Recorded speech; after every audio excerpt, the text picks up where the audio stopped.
Welcome to True Crime Garage. Wherever you are, whatever you're doing, thanks for listening. I'm your host, Nick, and joining me here today is a guy that was here yesterday and the week before that and the week before that. Well, you get the picture. Here is the captain. Yeah, only a couple more months to go. It's good to be seen and good to see you. Thanks for listening. Thanks for telling a friend.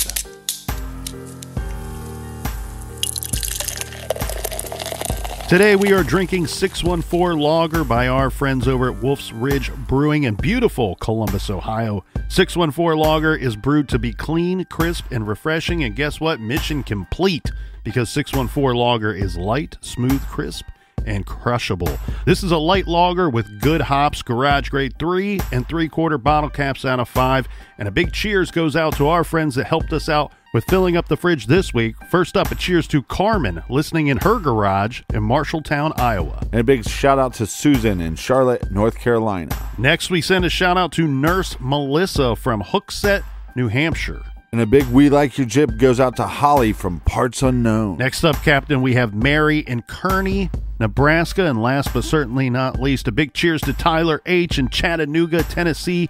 Everyone we just mentioned, they helped us fill up the fridge this week, and for that, we are forever grateful. Yeah, Chattanooga. Choo-choo! BWERUN Beer Run. Go to the store page, get you some. It's a good way to support the show, but you get something in return. And that is enough of the business. All right, everybody, gather around, grab a chair, grab a beer. Let's talk some true crime.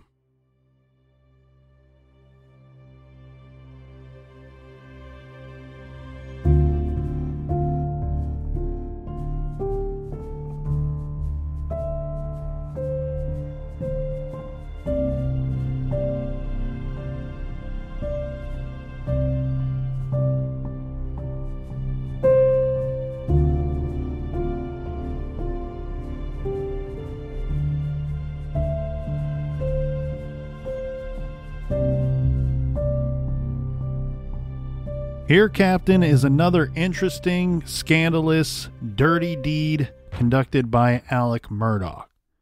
At the hospital, with cops looking into speaking to all of the kids, Alec recommended to Connor Cook's family to hire a one Corey Fleming as an attorney to represent Connor. According to the Cooks, Alec neglected to mention that the attorney that he is telling them to use, Corey Fleming, was Paul Murdaugh's godfather and Alec Murdaugh's college roommate and close friend, if not his best of friends. Yeah, besties. The alleged idea is that Alec Murdaugh deliberately hooked Connor up with Corey Fleming so that Fleming could ensure that Connor, not Paul, was seen as the driver of the boat on that fateful night.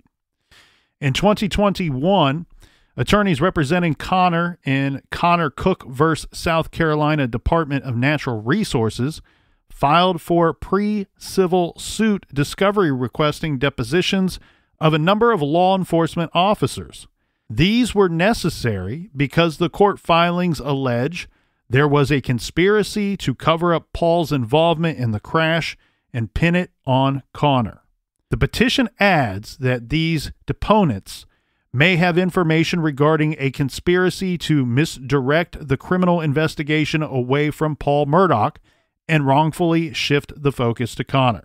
The law enforcement officers mentioned in this petition are Michael Brock, Austin Pritchard, who we talked about quite a bit in episode 1, John Leroy Keener III, Robin Camlin, and Troy Andrew Crafe. The petition adds that the petitioner is informed and believes that certain evidence gathered at the scene and thereafter is now unable to be accounted for by law enforcement authorities, and the deponents will be questioned about the failure to conduct an appropriate investigation, including the failure to administer field exercises to Paul Murdaugh.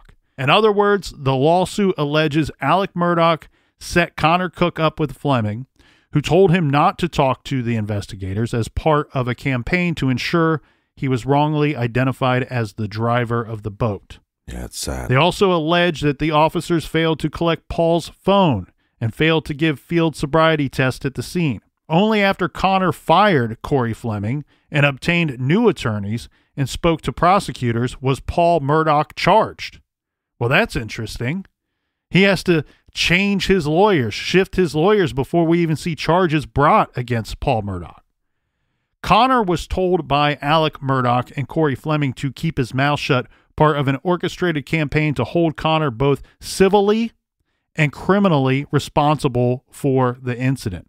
Per Newsweek, Alec Murdaugh approached Cook in the hallway of the hospital as he was heading to get his jaw x-rayed and told him everything would be all right if he would keep his mouth shut. No pun intended. Connor said he was intimidated by the Murdaughs and was deliberately vague about who was driving until he realized that he was the intended scapegoat. A civil conspiracy among 5 law enforcement officers resulting in knowing attempts to interfere with the investigation. The 5 officers have information as to a campaign to cloud the investigatory issues and disseminate false information in the community with the intention of misleading law enforcement and prosecution charging parties and the public into wrongly and falsely believing Connor Cook should be arrested and charged as the boat operator. All right, this is a lot to unpack, and I'm trying to follow you. We have this, it's hard to even call it an accident because I think Paul was driving maliciously. He was drunk and I think acting completely irresponsible. Police show up at the scene. They don't do a sobriety check on Paul. People were making statements, multiple people in the boat stating that Paul was drunk, stating he was driving crazy, stating that Paul was driving. And now, once they get to the hospital, it seems like Alex, the head of the Murdaugh family, is now trying to shift the narrative away from his son and put the blame onto Connor, which is the one that made the 911 call. But what you just stated there, and if I'm following you correctly, is that there was 5 law enforcement officers that were involved in trying to turn this whole plot against Paul into a plot against Connor. Yes, that's what the lawsuit alleges. Okay. Now, as far as the law enforcement officers and their quote-unquote involvement, to me, it looks more like they chose to sit on their hands and do nothing. Right. And then things got wonky afterwards. And, of course, someone has to be operating the boat. Now, we know that Alec Murdaugh is going to try to shift this into Connor was operating the boat because of statements that come from the passengers where, you know, Paul was driving, but Connor had to save them from smashing into something when they were going the wrong way. He, you know, had to grab the wheel and jerk the wheel so they wouldn't smash into something. Right. And then at another time when Paul decides to leave the wheel, go up to the front of the boat and smack his girlfriend and spit on her and call her names, somebody had to step in and grab the wheel then too, and that was Connor again. So Connor becomes the likely scapegoat of, oh, well, we can take this situation, make it a little confusing, and maybe we throw it in a blender and hit the button a few times, and now when we pull it out and take off the lid, it looks like Connor was the driver. The thing, too, is, again, somebody has to be held responsible for operating the boat. We know that somebody was operating the boat, and I really like that you and everybody else out there picked up on this because this is something that was interesting to me. It wasn't a question about if there was somebody that was drunk driving that night. That seemed pretty obvious, but the more that I dove into this situation and the written statements of the passengers on the boat that night, it was clear to me that not only was Paul drunk driving, but he's also like crazy driving. Like, oh yeah? Oh, right. You're telling me I can't drive my boat? You know, somebody else is going to drive the boat, and he's just driving like a maniac. Very reckless behavior on top of what was already reckless behavior of the drunk driving. Well, he's acting as if he has no concern for others, period. And he should be arrested for being abusive towards his girlfriend and spitting on her. That's assault. Well, Connor Cook's lawsuit, which was filed on September 20th of 2021, named defendants. And the named defendants are Alec and Buster Murdaugh, Parker's 55 Incorporated. That's the convenience store where the alcohol was illegally purchased. and the Parker's employee who rang up Paul Murdaugh's purchase of booze. The lawsuit alleges that Buster Murdaugh gave his teenage brother Paul his driver's license so that Paul could buy alcohol. The driver's license, along with a third-party credit card used, should have alerted the Parker employee that this is probably an illegal sale. So the credit card reportedly belonged to Maggie, right? So they're saying this should have tipped off the employee. You're getting an ID that has one person's name on it and a credit card that has somebody else's name on it. Right. Neither belonging to Paul Murdaugh. The suit goes on to allege that Paul Murdaugh was drinking all day long and should have been stopped from driving the boat by the boat's registered owner, which is his father, Alec Murdaugh.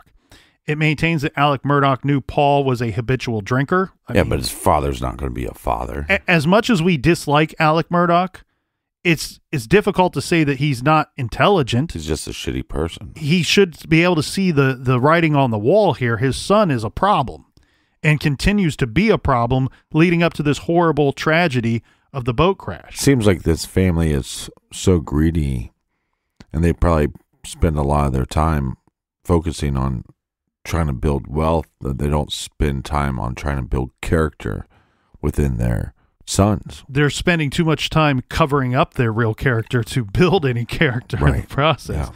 So that's one lawsuit, Captain. Now, Connor Cook wasn't the only one to sue. Before Connor sued, Mallory Beach's mom, Renee, filed a wrongful death lawsuit back in March of 2019, just 1 month after the boat crash. Now, the initial complaint named a whole slew of defendants, and a lot of these are the same that were in the other lawsuit. So, we have Gregory Parker Incorporated, which is AKA the Parker's Corporation. This is the convenience store where the kids bought their booze. They also are suing the bar where the underage kids, Connor and Paul, drank the shots. They're suing the Woods family, who hosted the oyster bake at their home. And again, that's why we say it's up for the debate on whether the adults at this party knew that kids were there drinking. Right. Goes on to sue Alec Murdaugh, as well as Buster Murdaugh Jr., and Randolph Murdaugh, the grandfather. Basically, the suit alleges that Parker's and the bar should not have served the kids who were underage, that the Woods knew about and should not have allowed underage drinking at their home and their party, and that Alec knew about and should not have allowed drinking on his boat, and that Randolph knew about and should not have allowed drinking on the island. He's the property owner. And that Buster, the brother, knew about and should not have allowed Paul to use his ID to purchase alcohol illegally. The lawsuit maintains that all of these events contributed to the boat crash and the wrongful death. Well, it's one thing for the parents not to have seen the kids drinking. When Paul's friends are saying that he's acting erratic, you would think that these parents would have noticed at least his actions. Maybe not noticed him drinking, but noticed that he was visibly drunk. Well, and there's conflicting statements from people that were at that party. Some saying that it was well known that kids were there drinking underage, and others saying, nope, nobody underage was drinking here at all. Right, but again, we already have evidence that Paul's father is trying to cover his tracks. So I would say the parents that are saying, oh, we didn't see anybody drinking, that's Paul's father getting to them and covering his tracks. Well, and I have a hard time believing, it's not impossible, but I have a hard time believing that if they weren't drinking at the party, that Paul Murdaugh was able to get 3 times over the legal limit in about an hour and a half. Right. That's some serious binge drinking if that's what, in fact, happened here. Now, what's interesting, though, Captain, is notice who was not mentioned in the lawsuit, and that's Paul Murdaugh, who was driving the boat that night. And my guess is it's because you don't sue people that don't have any money. Right.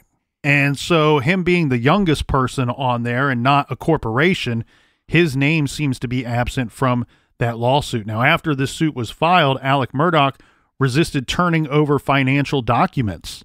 You know, you have to turn over these financial documents because, of course, scumbag, they're entitled to know what means he had of paying off any jury award or settlement money in this civil case. So the walls are closing in on Alec Murdaugh and his family.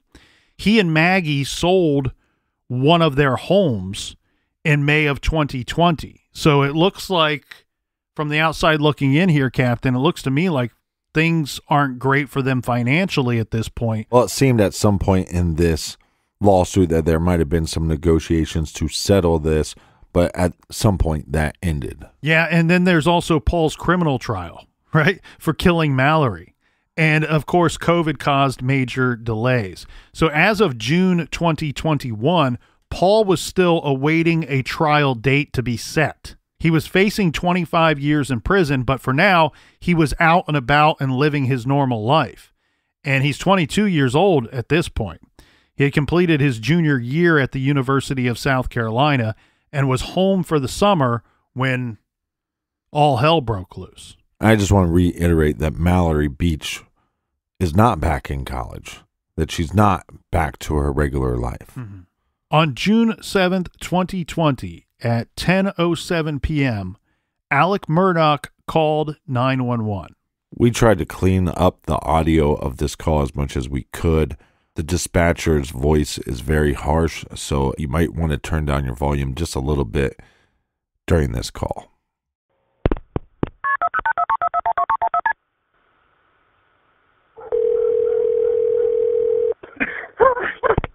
Hampton County 911, where's your emergency? This is Alec Murdaugh at 4147 Moselle Road. I need the police to ambulance immediately. My wife and child just shot badly. Okay, you said 4147 Moselle Road in Allison? Sir? You said 4147 Moselle Road in Allison? Yes, sir. 4147 Moselle Road. Stay on the line with me, okay? Hurry. Yes, sir. Stay on the line with me, okay?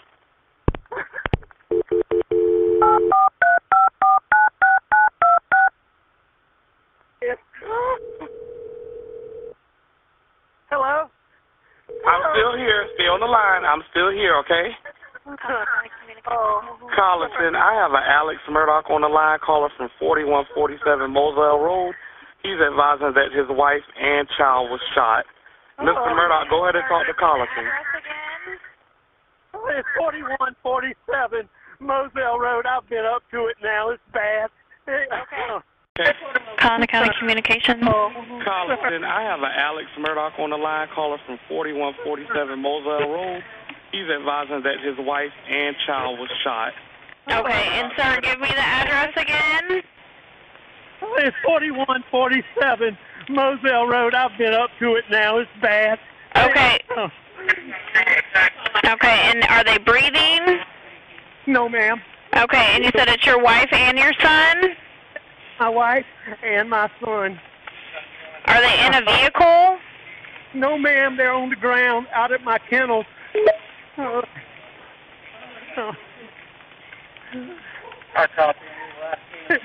Okay, and did you see anyone? Okay, is he breathing at all?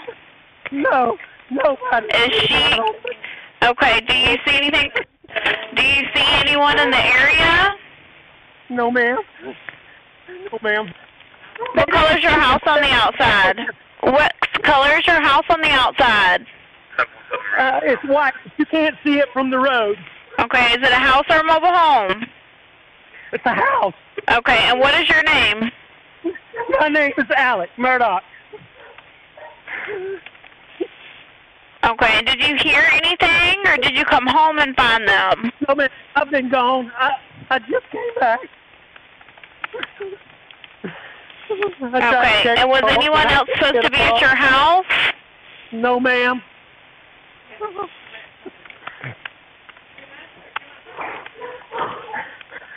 Please hurry. We're getting somebody out there to you.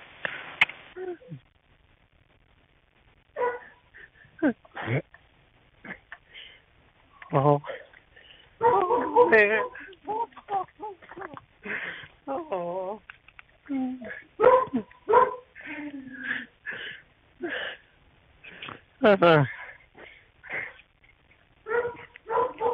Okay, what is her name? Maggie and Paul. Maggie is her name? Yes, ma'am. Okay. And please hurry. We're getting somebody out there to you. Me asking you these questions don't slow them down, okay? And you sure they're not breathing? Is he moving at all, your son? I know you said that she was shot, but what about your son? Nobody's. They're not. Neither one of them's moving.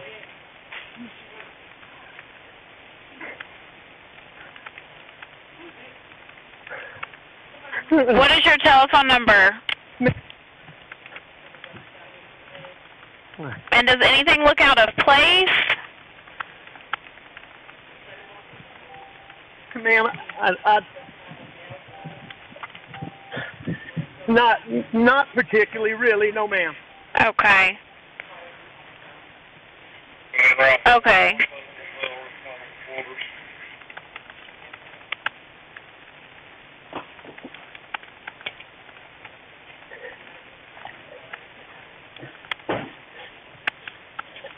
All right, I'm going back down there.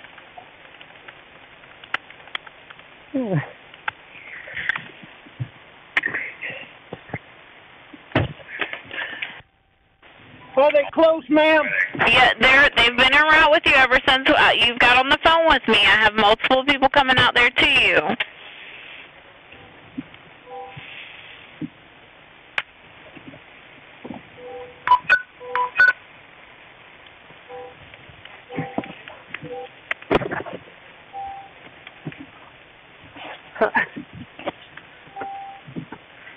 Okay, can you do me a favor, Mr. Murdaugh, and turn on the flashers on your car so that way they can see where the kennels are? 21. Central come down station 1A. You will need station 15.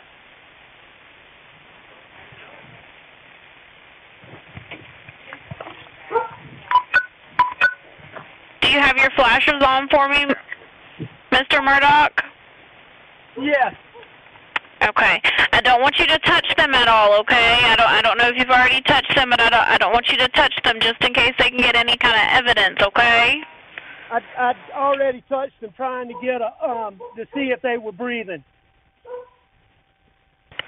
Okay. Well, I just don't want you to move anything just in case they can get any kind of evidence, okay? They're not breathing. Oh.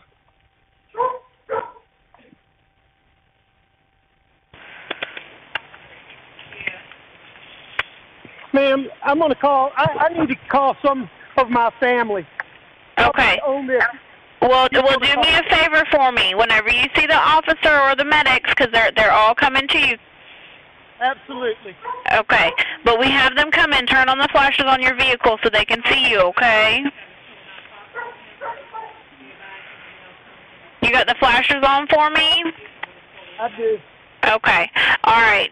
Just whenever you see them. Okay. How old is your son? 22. Okay. All right. We're getting them out there to you, okay? And I will answer if you call. All right.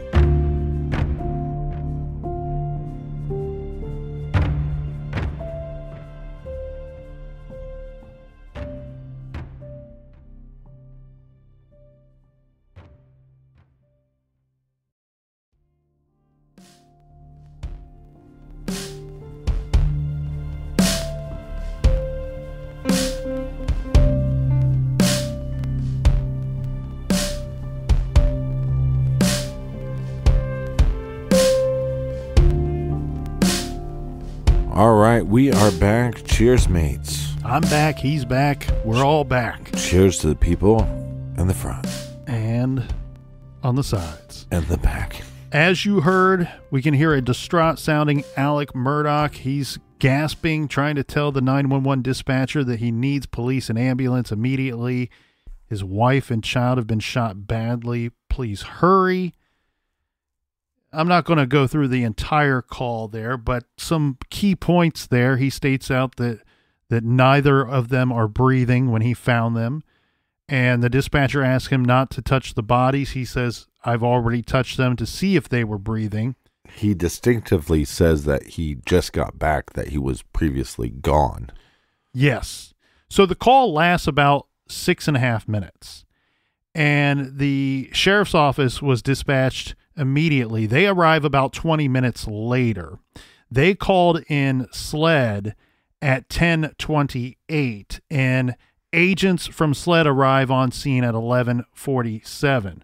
For context, the shootings happened at the Murdaugh's very remote hunting lodge, a home that they called Mosley, that sat on 1,770 private acres in Islandton. Now, Islandton is a rural small town about 65 miles west of Charleston, and the Murdaugh's estate was outside of town. Now, one thing that I thought was very smart of emergency personnel, the dispatcher there, telling Alec, hey, turn on the flashers or the blinkers on your car so that when emergency personnel arrive on scene, they know where you are. Because if anybody's Googled this property or seen video of it, there's aerial video footage of this property. It's large, and it's in the center of it. It's rather open, and you can see that there could be multiple buildings or anywhere outside that the two victims could be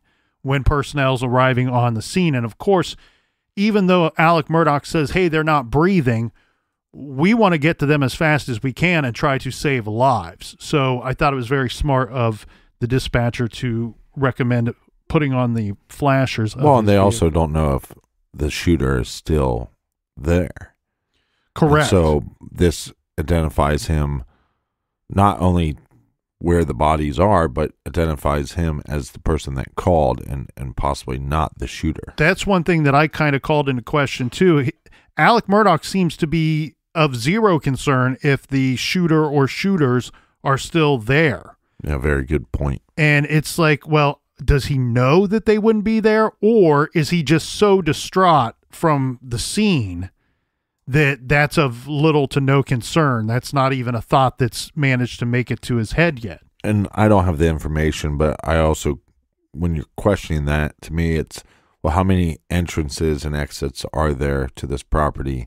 And is it one of those things where he entered the only way you could, and there was no car in his path? He saw no cars, so therefore he just assumes that they're gone. Well, and one thing I wanted to point out with this property is that this is an extremely remote private property, right? So It's not a situation where somebody's just looking up an address and then driving out there and locating the place very easily. Now, this home was Maggie's preferred home. Again, we already stated that they had several homes. This is the one that she spent most of her time and preferred to spend most of her time at this residence. This is because of the dogs. So they had a kennel, and I think you hear him reference that on the call. If not, he at least references it during the later days. Right. But the kennels were where the bodies of Maggie and Paul were found, lying close to each other, which is about a quarter mile from the home that sits on the property. So very large property here. Now, very little, next to nothing actually, was released about the shootings and the investigation.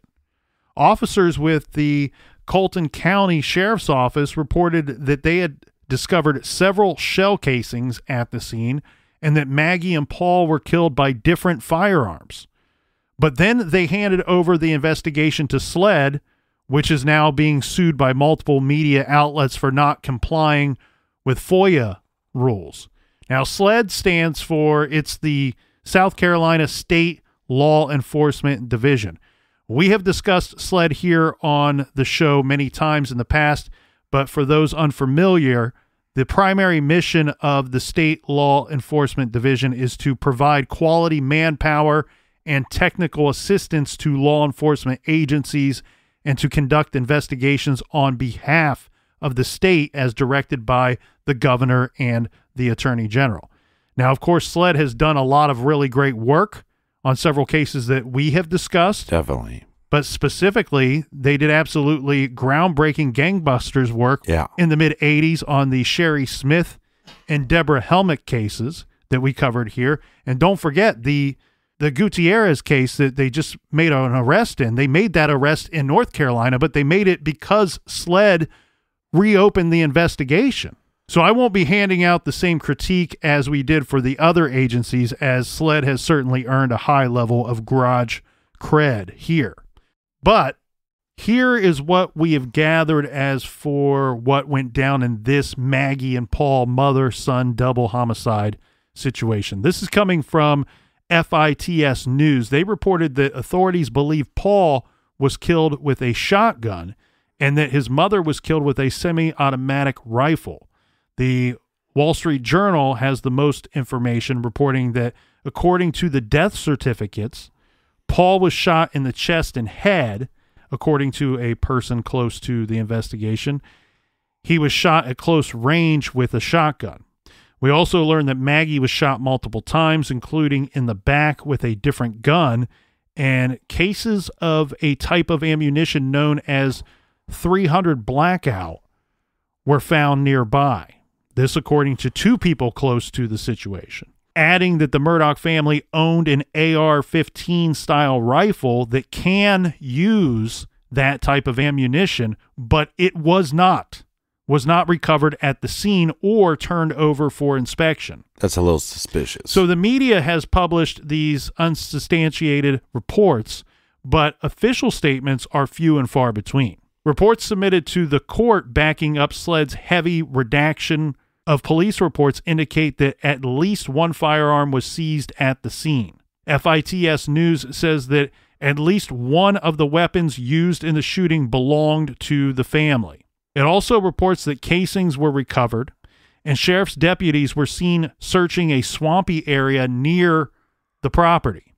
And it has been widely reported that Maggie's cell phone was found on a road outside of the property. So maybe one of the shooters collected her phone.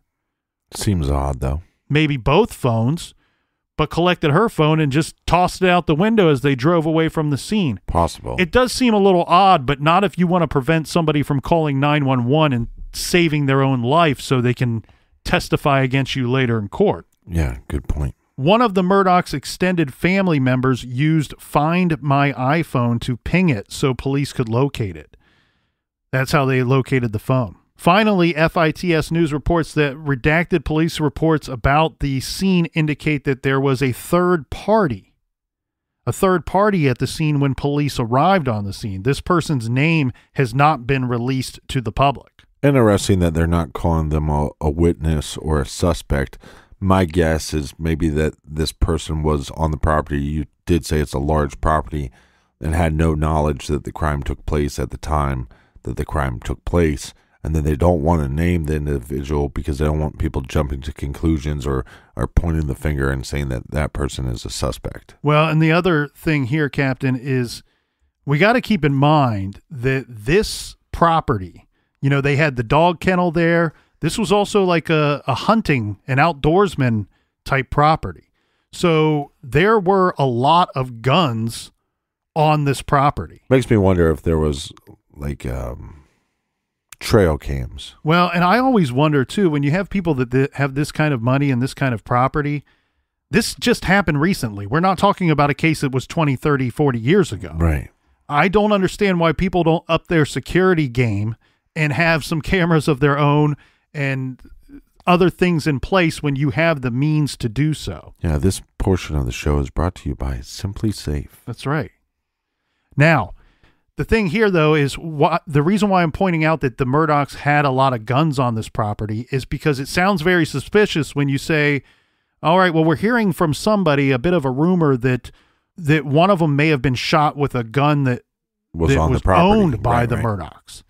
Now, we don't know what went down. I mean, this could be a situation where one of them is being attacked and the other responds with gun in hand and somehow in a scuffle ends up losing control of the gun and being shot with their own gun. It's It's possible. It's possible. I think until we have more information, it's really difficult to kind of deduce what happened at the scene. Well, based on the history of this family and their lack of character, it's funny. We talk about this huge property, one property of many, that people with so little character can have so much in the ways of material things.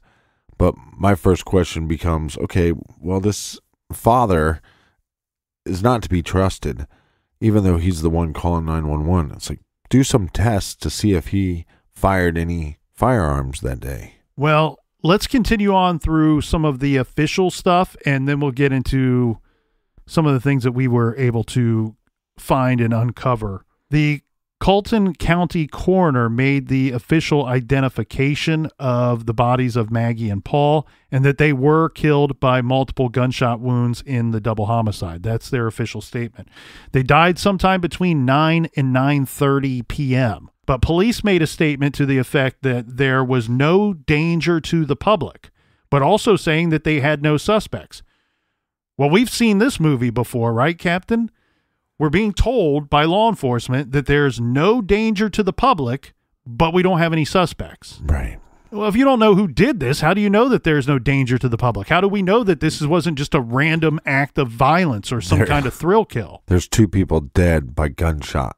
Right. You should be worried. I feel like I'm in danger. No manhunt was announced either. Now, what do police know about who shot Paul and Maggie? That's the question, right?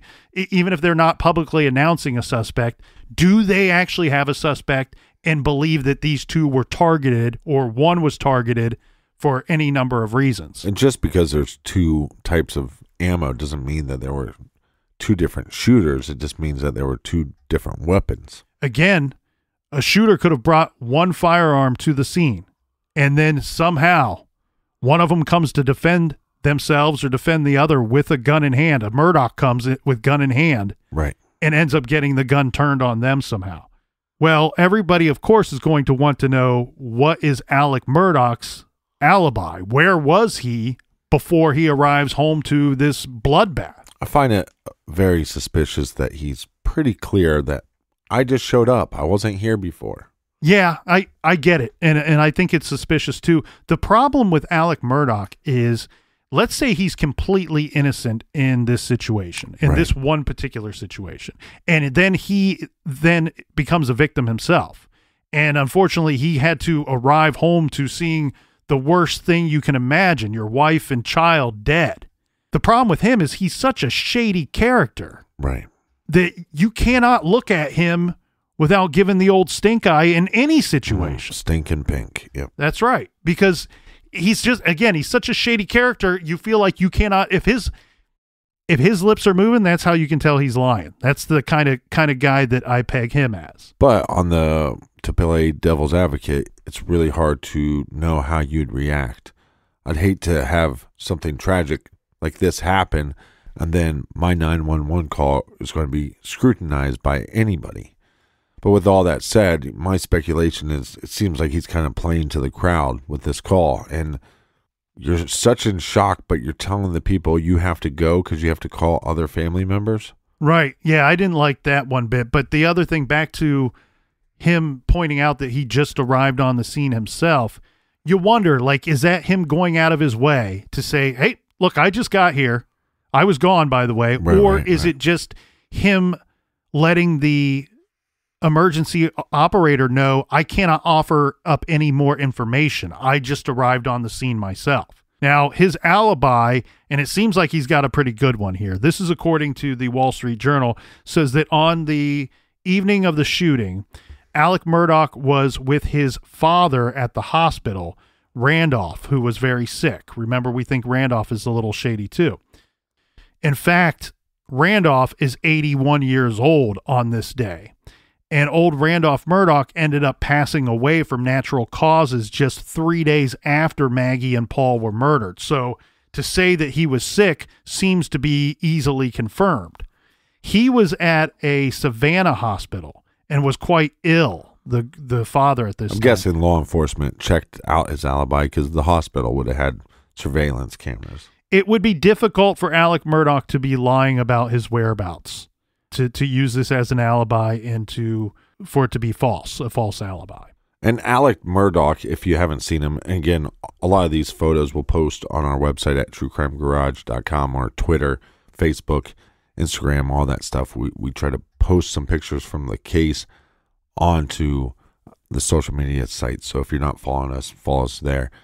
But Alec Murdaugh kind of looks like if you took Conan O'Brien and you put him in a bag and you lit him on fire and then you put him on a porch and had somebody step him out. That's kind of what he looks like. The police have not addressed Alec's whereabouts that night, but keep in mind, Alec Murdaugh has technically not been named publicly anyway as a person of interest in the shooting. So possibly his alibi is holding up and holding up strong. According to reports, Buster Murdaugh, the other son, was placed somewhere else that night as well. But if you wanted to hire somebody to kill your family members, hey, make sure you have a solid alibi. Yeah, make sure you're not home when that goes down. The other problem with this whole scenario is this kid that has been murdered was responsible for the death of a young woman. Mm-hmm. And so anybody in that family or anybody that would know her would have motive to wipe this bag of shit off the face of the earth. Well, in this situation, the whole Murdaugh family murders, every piece of this situation is incredibly fluid at the moment. So while we're recording this 2 days before it will come out, some of this could potentially change between now and then. That's the risk that we're laying down for you here in the garage. But the short of it is that no suspects have been named in the shootings of Maggie and Paul, and there have been no arrests. But two of Alec's brothers appeared on ABC's Good Morning America and stated that Paul Murdaugh had been the subject of death threats since he was charged in the death of Mallory Beach. And the local newspaper, the Island Packet, reported that investigators were looking into the possibility that Paul was the intended target. Right? If you think about it, there were a lot of people who might have been really pissed that they were dragged through the mud because of the boat accident. That, again, all signs point toward Paul being responsible for Mallory's death. Well, think about the other kids on the boat that day when they're saying, look, this guy acted recklessly and he's not going to get in trouble for it. And we have reports of people saying that Paul was smiling back at them like, yeah, I know I'm not going to get in trouble for this. Right. So in some of those cases, you want to take revenge into your own hands. And I think his mother was just a bystander of that. We were kind of talking about this off mic earlier, was if somebody wanted to kill him in revenge, chances are the mother would be able to identify that person. I don't know if there's two shooters, but you could make an argument that multiple people would have the motive to want. Yeah, there's no shortage of people that might have it out for Paul Murdaugh. I mean, just off the top of my big, beautiful head here, we have the people at the convenience store who are being sued, Luther's Bar, who's being sued, the Woods family, who is being sued, the other kids on the boat, one who lost his girlfriend, and one who allegedly begged Paul to allow him to drive, Mallory Beach's family. Yeah. I mean, if I'm Mallory Beach's father, my heart goes out to him first off. But if I'm in that situation, Captain, I'm praying to God every morning when I wake up that I don't lose my mind and go off and strangle that little bastard. Because I think the problem with it is if they were just kids that were young and maybe they were having a few drinks, but they were trying to drive safely. If it was literally an accident, then maybe you could find some way to forgive him, or if there was some kind of remorse coming from Paul. But it seemed like, again, he was belligerent, he was drunk, he was acting erratic, he was possibly on drugs, and he acted like there was no care in the world. And on top of that, the family acted like, well, forget Mallory, she's dead and gone. We got to save everybody else. We got to save our son from becoming the next victim. I want to make sure, Captain, that we note here that it's been reported that the Beach family, Mallory's family, has provided law enforcement with DNA samples. So they have been cooperating with this investigation.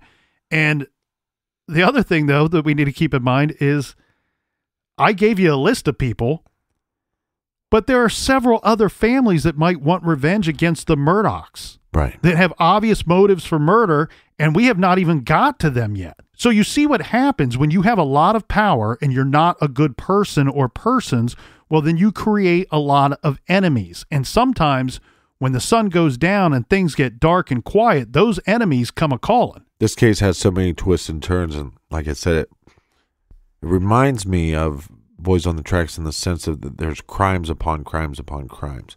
We have this boating accident that, look, it's murder. His recklessness caused her death. Now we have this double homicide. We don't know who's responsible for it. We're giving you as much facts as we can find, but on top of that, this is now sparking a lot of rumors, a lot of speculation. Yes, and you see this anytime you have a case that's high profile in nature, but there's not much information. People start to fill in the blanks for you, and some of this comes at the local level, right? And it kind of spills out, and it spreads, and now we have some information that, you know, I got to be frank here, it may or may not be 100% accurate. So take it with a grain of salt, but these are some things that I found interesting along the way. We're not just going to report every little tidbit that we find, but the ones that seem to have some credibility to them or some intrigue to them, we're certainly going to speculate on. So one of the rumors that I found online was that Alec, when he found the bodies, remember there was that statement that there was a third party who has not been named publicly that was also at the scene. Now, we do know that Alex says to the emergency personnel operator, hey, I've got to call some of my family. So there's a chance that this third party person arrived after Alec called 911. Or there's also a chance that this third party person was there before Alec even arrived on the scene. And one of the rumors points to that, stating that when Alec found the bodies, one of the guys living in the caretaker house on the property called Alec.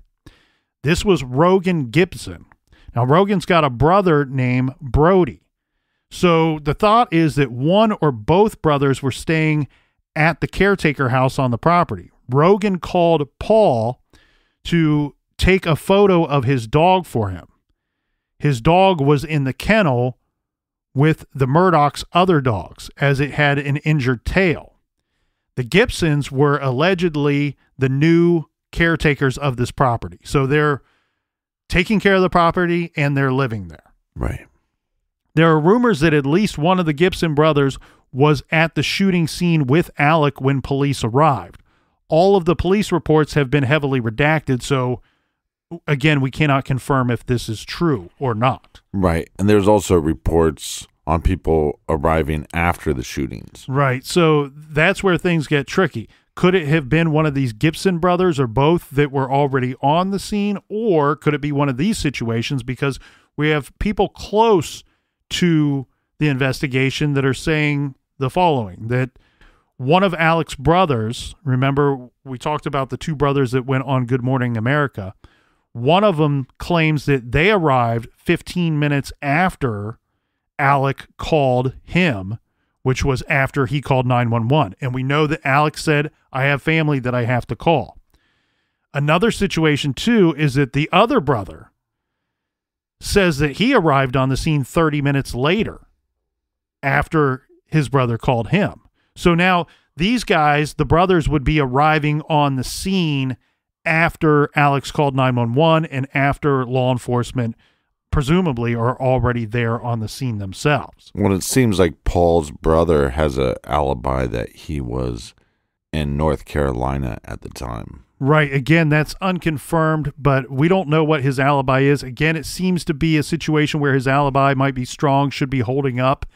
Rumor is that he was in Charlotte, North Carolina, so he was a decent distance away at the time of the shooting. again, you wonder how much of this is orchestrated and how much is not.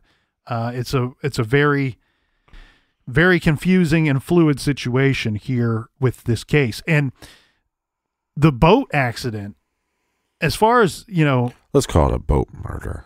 As far as anything goes on the national level, right? This boat accident, boat death tragedy would never have really made national news if it wasn't for the unfortunate double homicide that took place. Well, and this is where it gets weird. We have so many unanswered questions from the boat accident, the murder, and now we have a double homicide, and we have even more questions on top of that. There's a lot of questions, and one of them being, well, who was the target?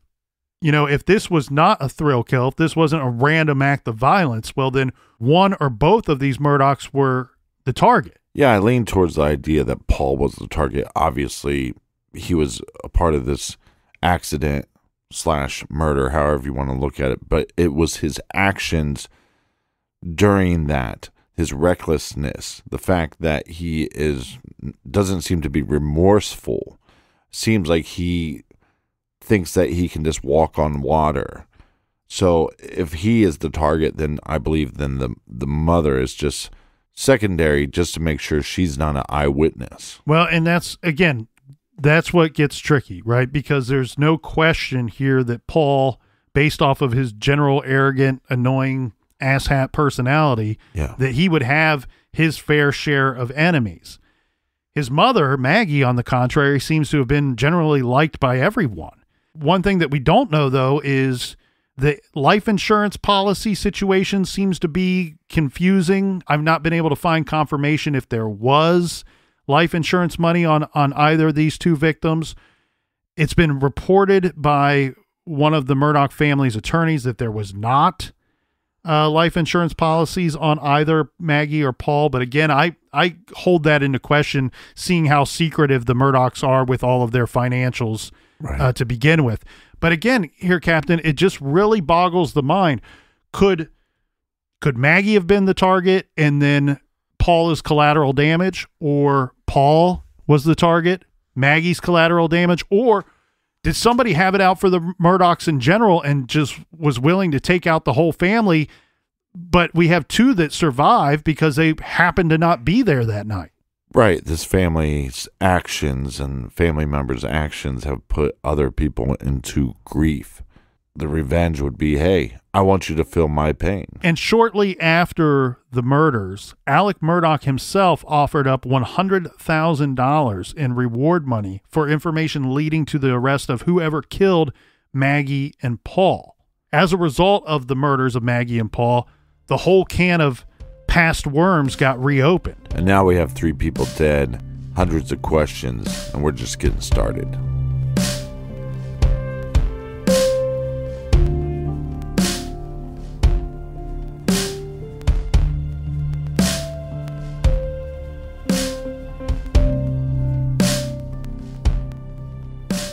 So much more to get to in this case. Join us here next week for part 3 and 4. Colonel, until next week, do we have any recommended reading? Of course, Captain. This week, I'm very happy to be recommending FBI Diary Profiles of Evil by Peter M. Clismet Jr. We've talked about Peter before here on the show. He was the FBI agent that very accurately gave the profile in the Beatrice 6 case. So he came on to truecrimegarage.com and mentioned his book in our blog, and I said, you know what? I got to go pick it up. It's a great read. It's like receiving FBI profiler on-the-job training.